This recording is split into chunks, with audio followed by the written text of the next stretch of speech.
Good morning friends. लक्ष द्या, काल आपण 6 डेफिनेशन पाहिल्या होत्या. थोडंसं रिवाइज करू. बघा, आपण स्टार्ट केलं होतं chapter number 4 chemical thermodynamics. Chemical thermodynamics मध्ये आपण डेफिनेशन फर्स्ट पाहिली होती. What is mean bye dynamics. Dynamics means what? Thermodynamics. Dynamics means what? Study. And thermo means heat. The study of heat is called as thermodynamics. Chemical thermodynamics means what? The study of heat in the chemical reaction. The study of heat in a chemical reaction is called as chemical thermodynamics. नंतर आपण universe बद्दल माहिती पाहिली होती. What is mean by universe? Universe is the combination of system and surrounding. Universe is the combination of system and surrounding. Universe मध्ये दोन महत्त्वाच्या गोष्टी इन्व्हॉल्व आहेत. Number first system and number second surrounding. नंतर आपण what is mean bye system बघितलं होतं. System म्हणजे काय? The part of universe under thermodynamic study is called as system. What is mean by surrounding? The part of universe other than system is called as surrounding. नंतर आपण सिस्टीमच्या 3 पद्धती पाहिल्या होत्या. Number first open system, number second close system, number third isolated system. आता what is mean by open system? कोणतीही system असली की त्यामध्ये वातावरणासोबत किंवा सराउंडिंग सोबत आपण एनर्जी आणि मॅटर एक्सचेंज करत असतो. आता ही ओपन आहे म्हणजे एनर्जी बी ट्रान्सफर होऊन राहिली आणि मॅटर सुद्धा ट्रान्सफर होऊन राहिलं. मग याला आपण काय म्हणायचं? Open system. मग याची डेफिनेशन कशी तयार करायची? The system which exchange both the system which exchange both energy as well as matter. The system which exchange both energy as well as matter, that kind of system is called as open system. त्या सिस्टीमला काय म्हणतात? Open system म्हणतात. Now second thing is a closed system. Second thing काय आहे? Close system. आता what is in the closed system? Close म्हणजे बंद डबा. बंद डबा म्हणजे त्या डब्यामधून मॅटर काढता येते का रे? नाही. तो डबा बाहेरून गरम होते परंतु मॅटर निघत नाही बंद डब्यातून. मग it is called as a close system. म्हणजे मॅटर चेंज होऊन राहिलं, एक्सचेंज होऊन राहिलं. फक्त एक्सचेंज काय होऊन राहिले? एनर्जी. काय होऊन राहिली? एनर्जी. मग याचा आपल्याला याला डिफाईन करायचं आहे. त्याला आपण डिफाईन कशा पद्धतीने करू? The system in which there is an exchange of only matter, not energy, that type of system is called as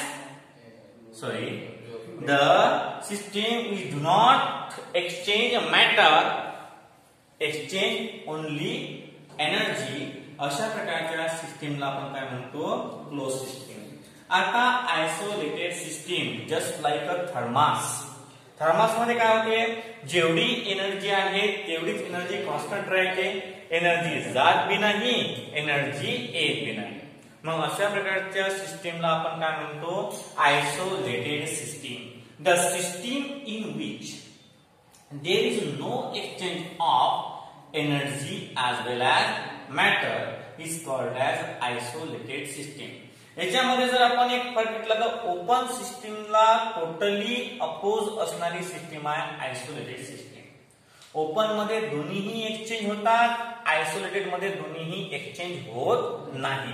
म्हणजे अशा प्रकारचा कन्सेप्ट आपण सिस्टीम मध्ये पाहिला होता. नंतर आपण पुढे गेलो होतो. त्यानंतर आपण काय पाहिलं होतं? त्यानंतर आपण पाहिलं होतं प्रोसेस नाही एक्सटेन्सिव्ह प्रॉपर्टी आणि इंटेन्सिव्ह प्रॉपर्टी. आता एक्सटेन्सिव्ह प्रॉपर्टी म्हणजे काय? एक्सटेन्सिव्ह प्रॉपर्टी म्हणजे जी प्रॉपर्टी कशावर डिपेंड असते? amount of matter does not depend on the path followed by the particle. लक्ष द्या आता, अशा प्रकारची सिस्टीम, कशा प्रकारची सिस्टीम, तिथे सिस्टीम अशा प्रकारचं property, the property of the substance, त्या सबस्टन्सची एक प्रॉपर्टी, कशा प्रकारची प्रॉपर्टी की ती फक्त कशावर डिपेंड असते, अमाउंट ऑफ मॅटर, किती मॅटर आहे, काय मॅटर आहे, ते कसं आलं किंवा कुठून आलं याच्यावर ते डिपेंड नसते, तिचे पाथ जे असते त्याच्यावर डिपेंड नाही आहे, only depends upon the amount of matter. त्या प्रॉपर्टीला म्हणतो आपण एक्सटेन्सिव्ह प्रॉपर्टी. नंतर पुढचा टॉपिक आहे आपला intensive property. Intensive property depend असते कशावर, कशावर डिपेंड नसते ते, ना मॅटरवर ना पाथवर, कशावर डिपेंड नसते, त्याला म्हणतो आपण इंटेन्सिव्ह प्रॉपर्टी. इंटेन्सिव्ह प्रॉपर्टी आपण एक्सटेन्सिव्ह दोन जर प्रॉपर्टी घेतल्या, त्याचा जर रेशिओ घेतला तर आपल्याला इंटेन्सिव्ह प्रॉपर्टी मिळते. नंतर आपण पुढे गेलो म्हणून, पुढे नंतर आपण पाहिलं होतं process. Process means what, process म्हणजे the transition from one state to the another state is called as process, किंवा one substance to the another. एखादा सबस्टन्स त्याच्या प्रॉपर्टीज, त्या केमिकल असो त्या फिजिकल असो, त्या चेंज करते पुढच्या स्टेपला, म्हणजे अशा प्रकारची एक प्रोसेस आहे. तुम्हाला समजा एखादी केमिकल रिएक्शनचं एक्झाम्पल दिलं मी, तर केमिकल रिएक्शन मध्ये रिएक्टंटचं रूपांतर ज्याप्रमाणे प्रोडक्ट मध्ये होते, रिएक्टंटचं रूपांतर ज्याप्रमाणे प्रोडक्ट मध्ये होते तशाच प्रकारची कंडिशन इथं आहे. म्हणजे कसं आहे पा, व्हेन द सबस्टन्स चेंज, कोणता चेंजला पाहिजे तो, एक तर फिजिकल एक तर केमिकल, एक तर दोन्ही चेंज, एखाद्या पदार्थाचं रूपांतर दुसऱ्यामध्ये होणं, त्याला आपण प्रोसेस म्हणतो. त्या काय म्हणतो आपण प्रोसेस. जस्ट लाईक आपण ज्या वेळेस पराठी असते की नाही, आपण पराठी ज्या वेळेस ते सरकी पेरतो त्यावेळेस प्रोसेस इज स्टार्ट, त्याला कोंब फुटते, कोंब फुटल्यानंतर त्यापासून एक झाड तयार होते, झाडाला कापूस लागतो आणि डबल मग त्याच्यापासून बिया सीड्स तयार होतात, रू काढल्या जातात. म्हणजे ही काय झाली, ही एक प्रोसेस झाली. मग प्रोसेस काय होऊन राहिली, चेंज होऊन राहिली, फिजिकल स्टेट बी चेंज होऊन राहिली, केमिकल स्टेट बी चेंज होऊन राहिली, म्हणजे ही प्रोसेस आहे. हे काय ट्रान्झिशन आहे, काय आहे transition from one substance to the another substance, त्याला आपण प्रोसेस म्हणतो. आपण प्रोसेसचे मग टाईप पाहिलो.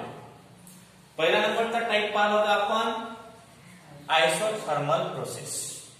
असा आयसोथर्मल, तिथं थर्मल आहे, थर्म म्हणजे टेम्परेचर. काय बरं, हीट केली की टेम्परेचर वाढते की नाही, म्हणजे या प्रोसेस मध्ये लक्षात ठेवायचं की टेम्परेचर कॉन्स्टंट असते. The process in which the temperature of the substance remains constant, the temperature of the system remains constant. The process in which the temperature of the system remains constant is called as isothermal process. Number second, कोणता पाहिलं होतं number second, आयसोबारिक. आता कधी बारीक होते, समजा एखादा माणूस बारीक करायचा आहे, त्याला प्रेशर देऊन बारीक करायला देखील. समजा आता काय करतात, जो सुईमध्ये धागा होते एखादी बाई, त्याला बारीक करून देण्यासाठी म्हणजे प्रेशराईज करते. काय करते, प्रेशराईज, आणि प्रेशराईज करून त्या सुईमध्ये तो गेला पाहिजे, म्हणजे काय करते प्रेशर. मग या सिस्टीम मध्ये काय असणार, या प्रोसेस मध्ये काय असणार, प्रेशर रिमेन्स कॉन्स्टंट. म्हणजे the process in which pressure remains constant, that type of process is called as isobaric process. किंवा त्याला नॉमिनल असं म्हणतो आपण, आयसोबारिक म्हणतो, ते आहे आयसोबॅरिक. ते काय आहे आयसोबॅरिक, पण समजून सांगण्याच्या पद्धतीने आपण आयसोबारिक, प्रेशराइज, आयसोबारिक. मग समजा एखादा पोरगा क्लासमध्ये उभा राहिला, अरे वो काय होते, तो पोरगा दबते की नाही, म्हणजे प्रेशराइज होते. काय होतो, प्रेशराइज. समजा एक्झाम जवळ आहे आणि अभ्यास काही झाला नाही, ते पोरगा डिप्रेशन, त्याला म्हणतात प्रेशराइज होणं, निराश तोंड व्यवस्था होत त्याचं. एक्झाम देऊन जर पेपर जर खराब गेला आणि निराला शकतो त्याला आपण प्रेशराइज करणं आयसोबारिक प्रोसेस. Pressure means constant. नंतर दुसरा पार्ट आहे आयसोचोरिक. चोरिक आहे काय आहे चोरिक. आपण त्याला चोरिक म्हणतो. आयसोचोरिक म्हणजे अंग चोरणं. चोरणं म्हणजे एकदम लहान. एखाद्या चोराला म्हणलं अरे पण तुला किती काय समजा काहीतरी एखाद्या वेळेस घरी आता दिवाळीचा सीझन आहे चकल्या गायब होणं आणि अनारसे वगैरे गायब होणं हे कसं आहे करंज्या वगैरे गायब होणं हे नॉर्मल गोष्ट आहे. गाडी कोणा खाल्लं जो चोर असते तो एकदम चिंबून बसते की आपल्यावर नाव नाही आलं पाहिजे. मग तशा प्रकारचं काय होते त्याचं जे आहे व्हॉल्यूम ते व्हॉल्यूम कमी होते. म्हणजे आयसोचोरिक प्रोसेस मध्ये व्हॉल्यूम कॉन्स्टंट असते. आयसोचोरिक प्रोसेस मध्ये काय असते व्हॉल्यूम कॉन्स्टंट असते. मग the process in which the volume of the substance is constant that process is called as isochoric process. आणि नंतर शेवटची पाच घेऊ आपण ॲडियाबॅटिक प्रोसेस. ॲडियाबॅटिक या ॲडियाबॅटिक प्रोसेस मध्ये Q इक्वल टू 0 म्हणजे टोटल चार्ज किंवा total heat of the system is 0. Total heat काय असते 0 असते. ना एक्सचेंज होत नाही ना काहीच होत नाही. जस्ट लाईक कोणती आपण ते हे पाहिजे ती सिस्टीम आयसोलेटेड सिस्टीम सारखं ना हीट इव्हॉल्व होते ना हीट ऍब्सॉर्ब होते. अशा प्रकारच्या प्रोसेसला किंवा सिस्टीमला आपण आयसोलेटेड सिस्टीम म्हणतो आणि प्रोसेसला म्हणतो आपण ॲडियाबॅटिक प्रोसेस. तर आज आपल्याला एक नवीन कन्सेप्ट पाहायचा आहे difference between adiabatic process and isothermal process. तर पहिले लिहून घेऊ आपण. दोन कॉलम काढायचे त्यामध्ये. दोन कॉलम काढल्यावर त्याच्यामध्ये तुम्हाला लिहिता येईल पूर्णच्या पूर्ण. लक्ष द्या.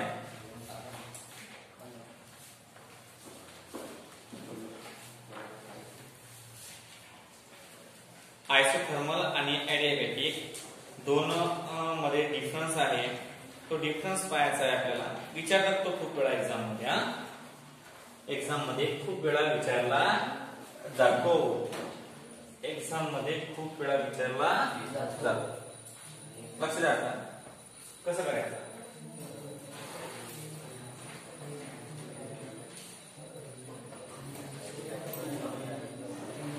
Isothermal process. Isothermal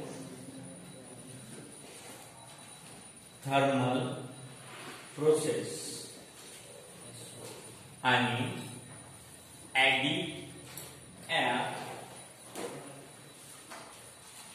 adiabatic process.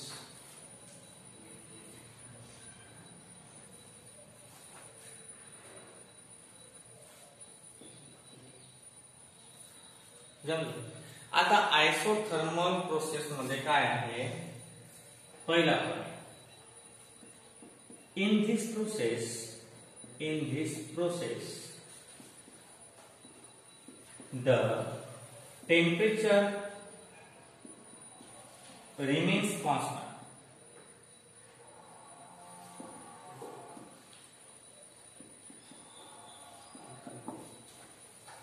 आणि ॲडियाबॅटिक मध्ये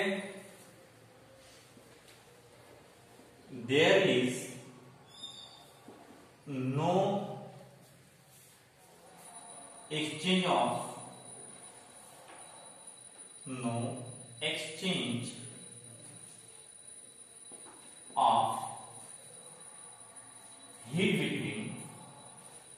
heat between system and surrounding.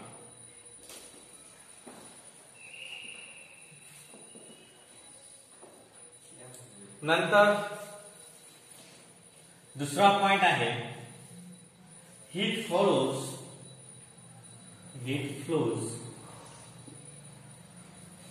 from the system to the surrounding. From the system to the surrounding.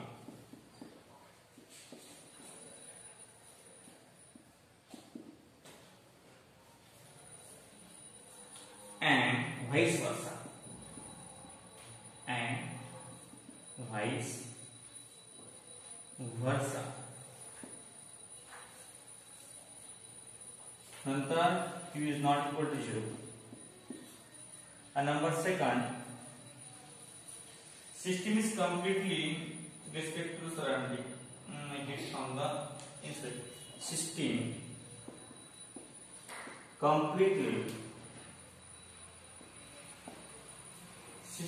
completely insulated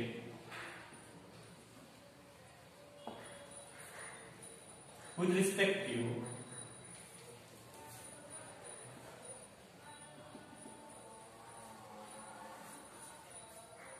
heat from the surrounding.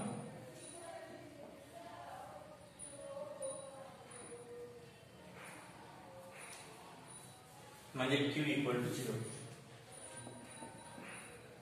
नंतर third, temperature remains constant.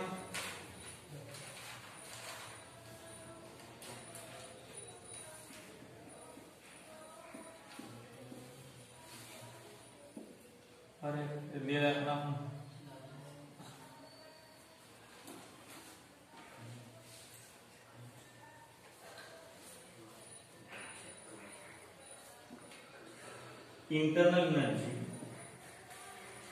internal energy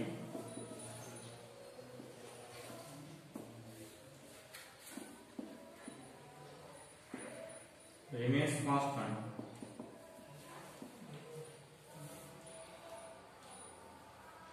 and internal energy change.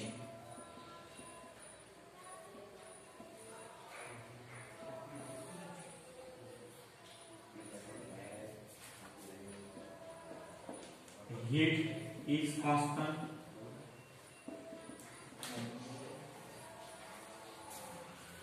Heat is 0.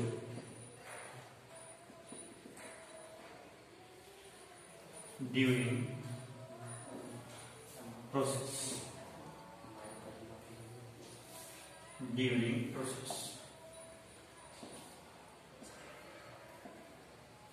नंतर 5,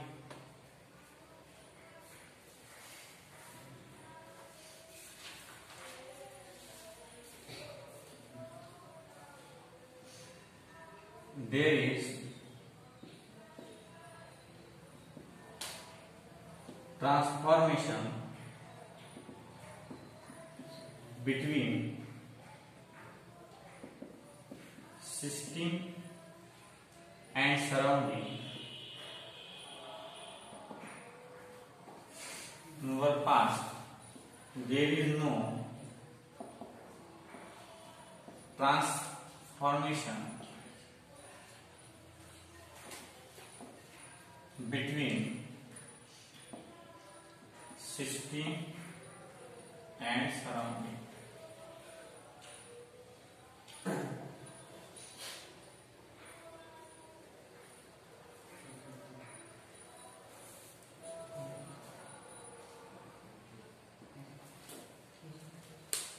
अशा प्रकारे हे झालं तुमचं काय adiabatic आणि isothermal मधला हा पार्ट. आता लक्ष द्या, isothermal process the temperature remains constant, there is no exchange of heat. म्हणजे पहिला पॉईंट जो आहे तो डेफिनेशनचाच आहे, नो डाऊट. तुम्ही डेफिनेशन लर्न केलेले असतील तर त्याच्यावरून हे आपल्याला सांगता येते. सेकंड नंबरचा पार्ट जो आहे तो महत्वाचा आहे. लक्ष द्या, काय म्हणजे heat flows from the system to the surrounding and vice versa. याच्यामध्ये हीट पळत राहते, म्हणजे इकडून हीट जाते तिकडून हीट येते. परंतु या ॲडियाबॅटिक प्रोसेस मध्ये heat does not change. Heat जात बी नाही आणि हीट येत बी नाही, त्याला आपण ॲडियाबॅटिक म्हणतो. लक्ष द्या, थर्ड काय आहे, इंटरनल एनर्जी रिमेन्स कॉन्स्टंट. आता इंटरनल एनर्जी रिमेन्स कॉन्स्टंट म्हणजे कसं असते, इंटरनल एनर्जी एकसारखीच राहते आयसोथर्मल. याच्यामध्ये ॲडियाबॅटिक मध्ये एकसारखी राहत नाही, एक तर ते इन्क्रीज होईल एक तर ते डिक्रीज होईल. ॲडियाबॅटिक मध्ये ती एक तर इन्क्रीज होते एक तर डिक्रीज होते. आपण काय म्हणतो, इंटरनल एनर्जी चेंज. नंतर काय म्हणतो आपण, heat is constant during the process. आता टेम्परेचरच कॉन्स्टंट आहे तर हीट कॉन्स्टंट राहायलाच पाहिजे.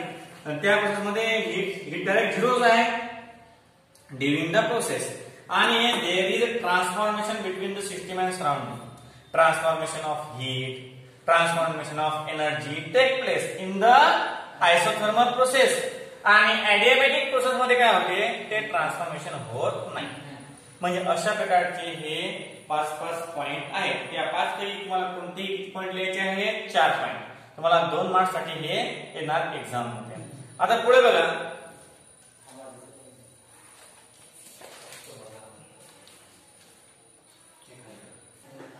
आता आपल्याला पाहायचं आहे रिव्हर्सिबल प्रोसेस. 5 नंबरची प्रोसेस आहे कोणती रिव्हर्सिबल प्रोसेस. हा झाला दोघांचा डिफरन्स. आता आपला रिव्हर्सिबल प्रोसेस पाहायचा आहे आपल्याला. रिव्हर्सिबल प्रोसेस म्हणजे काय the process which is reverse. हे झाली नॉर्मल डेफिनेशन. आता आपल्याला तुमच्या पुस्तकाची डेफिनेशन पाहिजे की द प्रोसेस हे रिव्हर्स कशामुळे होते. हे द प्रोसेस आहे ते प्रोसेस कशामध्ये रिव्हर्स होते. आता कसं आहे दोन प्रकारचे फोर्स या एखाद्या गोष्टीवर लागलेले असतात. नंबर फर्स्ट एक आहे ड्रायव्हिंग फोर्स आणि एक आहे अपोजिंग फोर्स. तुम्ही कोणत्याही वेळी कुठेही जर गेले किंवा कुठेही तुम्ही तुमचा अस्तित्व निर्माण करण्यासाठी गेले तुम्हाला दोन प्रकारचे फोर्स लागतात. एक ड्रायव्हिंग फोर्स लागते आणि अपोजिंग फोर्स लागते. कसं आहे तुम्ही समजा सकाळी उठल्यापासून तर संध्याकाळी झोपेपर्यंत तुम्ही खूप वेळा ही प्रोसेस करता रिव्हर्सिबलची.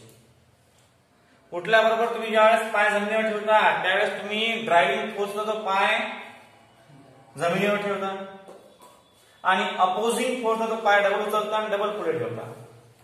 म्हणजे ड्रायव्हिंग फोर्स आणि अपोजिंग फोर्स या दोन गोष्टी जर जमल्या तुम्हाला म्हणजे रिव्हर्सिबल रिएक्शन जमली.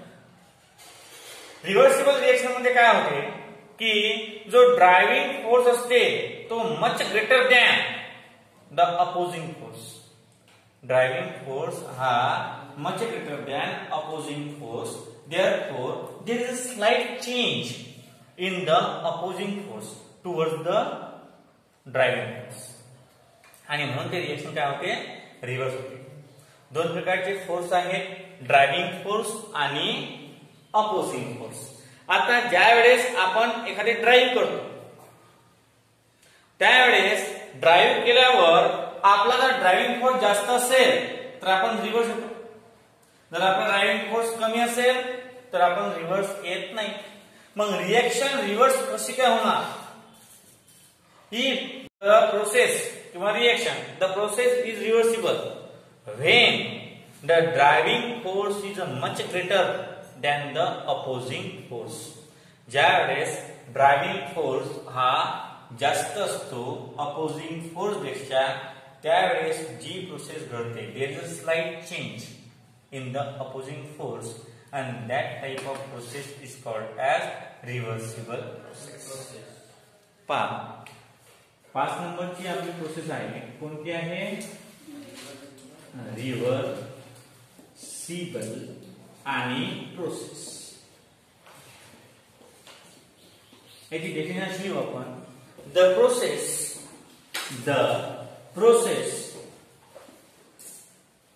in which driving force is much greater than opposing force.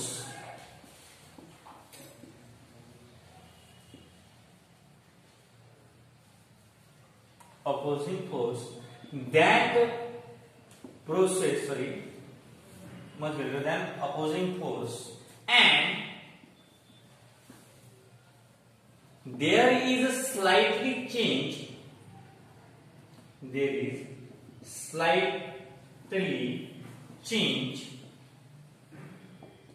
in the opposing force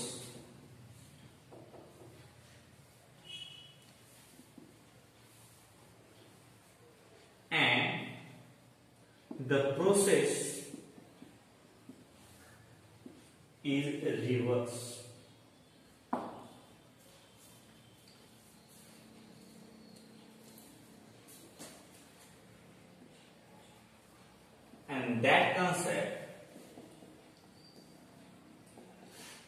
is called reversible process.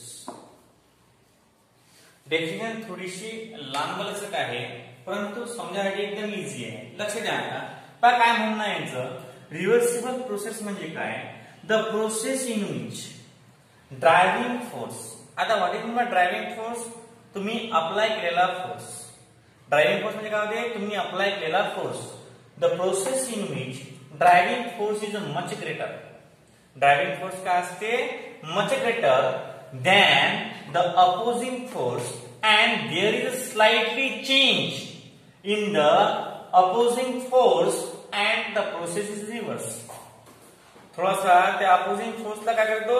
Disha slightly change करून टाकते, आणि दिशा थोडी चेंज केली की the reaction will be किंवा process will be reverse to the direction of the reactant किंवा main component. आणि तशा प्रकारची जे कन्सेप्ट आहे त्या कन्सेप्टला आपण काय म्हणतो? रिव्हर्सिबल रिएक्शन असं म्हणतो किंवा रिव्हर्सिबल प्रोसेस असं म्हणतो. लक्ष द्या आता. रिव्हर्सिबल प्रोसेस मध्ये काही 4-5 गोष्टी आहेत की ज्या आपल्याला लिहून घेणं आवश्यक आहे. रिव्हर्सिबल प्रोसेस मध्ये कसं आहे पहा. नंबर फर्स्ट, रिव्हर्सिबल प्रोसेस मध्ये फीचर आहेत त्याचे. फीचर्स ऑफ रिव्हर्सिबल प्रोसेस, त्यातला पहिला पॉइंट आहे the driving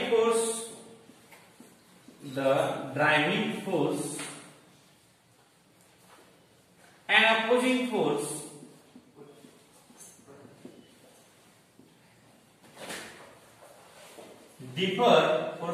differ by an infinitesimal amount. Number second, the process can be reversed. The process can be reversed by an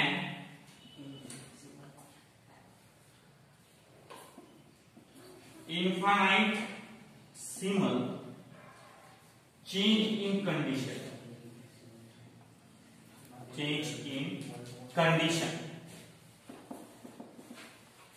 Number third,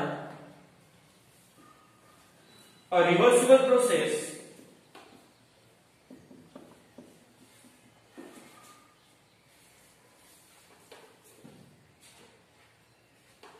proceed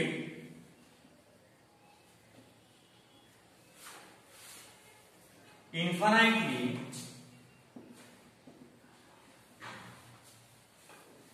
slowly and take place in infinite number of states.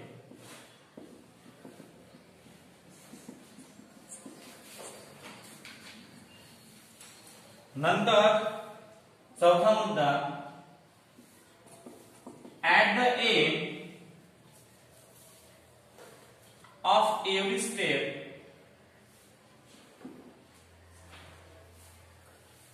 of the process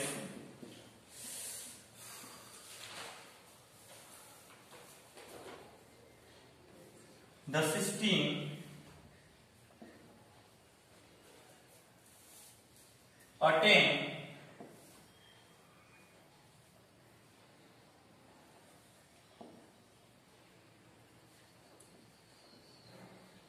mechanical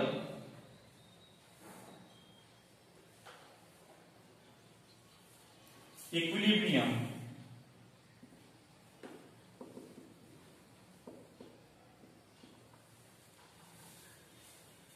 with the surrounding.